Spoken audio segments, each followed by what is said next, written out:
তো আমরা এসেছিলাম ডুয়ার্সে। তো সকাল সকাল ব্রেকফাস্ট করে নিয়ে আমরা সবাই মিলে গাড়ি বুক করে বেরিয়ে পড়েছিলাম আমাদের ডেস্টিনেশনগুলোর দিকে। পিহু তো বেশ এনজয় করছে, অ্যান্ড আমার বোনের এটা প্রথম পাহাড় দেখা, পাহাড় বলো জঙ্গল বলো ওই প্রথমই দেখা এটা, তাই ও তো ভীষণ এনজয় করছিল জায়গাটাকে। অ্যান্ড দেখো এখানে কত চা পাতা গাছ আর চা পাতাগুলো তুলছিল, আর পিহু এদিকে আমাকে করছিল তুমি চোখ বন্ধ করো, তোমাকে আমি একটা সুন্দর জায়গা দেখাবো।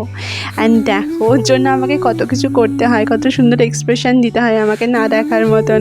অ্যান্ড দেখো রাস্তাটা কি অপূর্বটাই না লাগছে, দূরে পাহাড়, চা বাগান, আহা, এদিকে আমিও পিহুর সাথে আমাকে বললো তুমি আমার চোখটা ধরো, আমিও তোমাকে দেখাবো। যাই হোক, এখানে আমরা এসেছিলাম হচ্ছে সামসিংয়ে। তো সামসিংয়ের এখানে ভিউ পয়েন্ট থেকে ভিউটা ঠিক এরকম ছিল, নিচ দিয়ে জল বয়ে যাচ্ছিল, মানে ঝর্ণা নদী যাচ্ছিল। আর এটা হচ্ছে তোমার রকি আইল্যান্ড, যেখানে আমরা আগেও এসেছি, কিন্তু এবারে যেন জলের স্রোতটা একটু বেশিই ছিল।